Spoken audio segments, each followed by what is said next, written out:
चुकांच्या बाबतीत मुलं काय विचार करतात याचं सुंदर उदाहरण एक पालकबाईंनी सांगितलं होतं. त्या म्हणाल्या, मी एकदा 6 कपबशा विकत आणल्या. त्याच दिवशी माझ्या 8 वर्षाच्या मुलानं 1 कपबशी फोडली. मी त्याला म्हटलं, मी आजच नव्या कपबशा आणल्या आणि तू 1 फोडलीस, आता तुझी तू काहीतरी शिक्षा करून घे.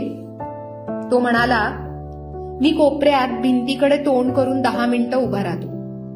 त्यानं स्वतःला शिक्षा करून घेतली आणि तो खेळायला गेला. दुसऱ्या दिवशी झालं असं की माझ्या हातून ट्रेच खाली पडला आणि उरलेल्या 5ही कपबशा फुटल्या. आता काय करावं? मी त्याला बोलावलं आणि सांगितलं, बघ ना, तू 1 कपबशी फोडलीस तर लगेच मी 5 कपबशा फोडल्या. आज तू मला शिक्षा कर.